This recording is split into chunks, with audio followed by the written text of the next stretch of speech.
Good afternoon, everybody. Christine Barconi here in the NBC4i Streaming Center. We broke the news just about 2 hours ago that Red, White, and Boom would not be happening on July 3rd as previously scheduled. Joining me right now are NBC4 Director of Operations Jen Kaiser and our Vice President and General Manager Ken Friedman, who is also the board president for Red, White, and Boom. Guys, kind of a heartbreaking thing that's going on. Explain what's happening. It's permits with the city. It's not us. Well, Christine, thank you for having us on today. We are sad that this would have been the 40th year that NBC4 would have produced and sponsored Red, White, and Boom. We thought last year was going to be our 40th anniversary, and unfortunately, that show was shelved. We have been working with the city for many months with the hope that we could still put on Red, White, and Boom on July 2nd. And that would be the 40th year. And, there was reasons to be optimistic and hope that we would be able to pull this off. But at the end of the day, when you look at the numbers of people in the state that have been vaccinated and that those numbers are shaded towards the older side of our audience. So, I kind of make a joke, if you're 75 years old, chances are you got a 75% chance of having been vaccinated. Mm-hmm. But if you're 20 or 25 years old, chances are you've got a less than 30% chance of having been vaccinated. And those are people that really cram into downtown in very, very tight quarters. Every year that we do Boom, I'm always amazed at the density of human beings that there are when we get down into that area. And, with these new virulent strands that have been coming in, they're more contagious. Younger people have had negative, really hard effects from it. And we've talked to experts, epidemiologists, the top doctors in the land. And after all of that, we were willing to take a chance. But then when the CDC, especially after the CDC came out and said that people could unmask if they've been vaccinated. But at the end of the day, while Red, White, and Boom is a nonprofit, a lot of people think that the city puts on Red, White, and Boom. Yes. In reality, Red, White, and Boom is a 501c3 nonprofit. It's put on by NBC4, G&J Pepsi, Encova Insurance, and WNCI. We're the people that have been footing the bill for this for all these years, but don't confuse us with the permitting process in City Hall. Exactly. It is the mayor's office that decides whether or not we get a permit. And I think the mayor's office, out of abundance of caution and for fear of creating what still could be a super spreader event in the city of Columbus, decided that they were not going to permit this show. And I know we did speak with the mayor. I was reading a little bit of Jamie Ostroff's interview, and, she had brought up, of course, stadiums are going back to full capacity, concerts, different things like that.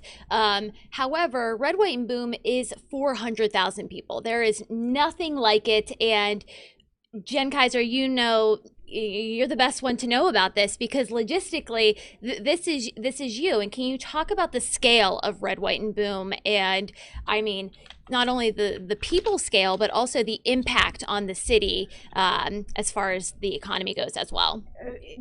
Red, White, and Boom it's an event for 400,000 people to bring them downtown to celebrate together, and and to bring a picnic, to put their blanket down next to another family, and for people to intermingle. But behind the scenes, there are a lot of logistics, and from fencing to tents to porta potties, 110 food vendors, 50 local bands. The event employs 3,000 people for that day to get it all pulled off, and 95% are local suppliers. So it really is a local event by local companies that come together to make this nonprofit to put this on. And the city is a gracious host to us, and we have to respect that. Certainly. It's postponed, perhaps. We might have it at a later date. What do the conversations on that look like? Well, right now, we're in conversations with the city about either a September or October date. Obviously, a lot is going to depend on how many people get vaccinated and what the rates of vaccinated people are in not just our region, but in the state, because Red, White, and Boom pulls people from all over the region. So for those of you who love Red, White, and Boom, who have grown up on Red, White, and Boom and want to go to Red, White, and Boom, I can only ask you that if you've not been vaccinated yet, go roll up your sleeve and go get vaccinated.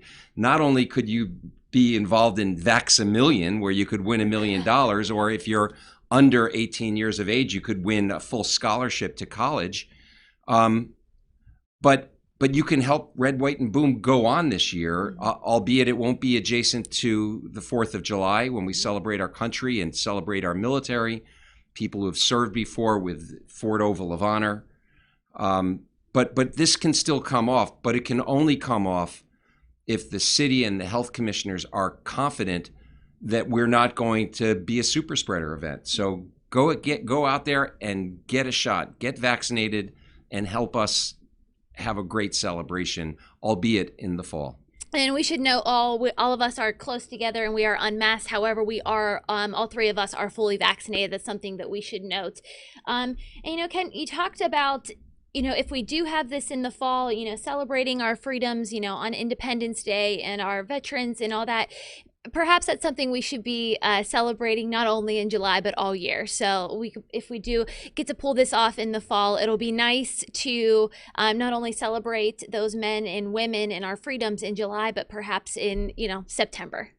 Excellent point, Christine. All right, guys, thank you so much. Is there anything else you either of you would like to add before we wrap up here?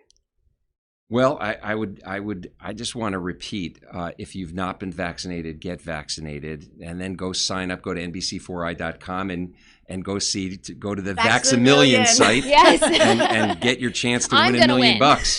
So that's the way that you can help us make sure that we're going to have a Red, White, and Boom in 2021. And we'll be working diligently with the city and watching the numbers and what's happening. And hopefully the next time you'll see us, it will be because we're announcing the date that it will be in late summer or early fall. Absolutely. Fingers crossed, guys. Thank you so much for watching. Guys, we interviewed the mayor, Jamie Ostroff did, and you can hear more from Ken. Also coming up here in a little under 2 hours, hour 45 on First at 4. We will have that for you. And then, of course, we've got more information on NBC4i.com. Thank you so much for watching.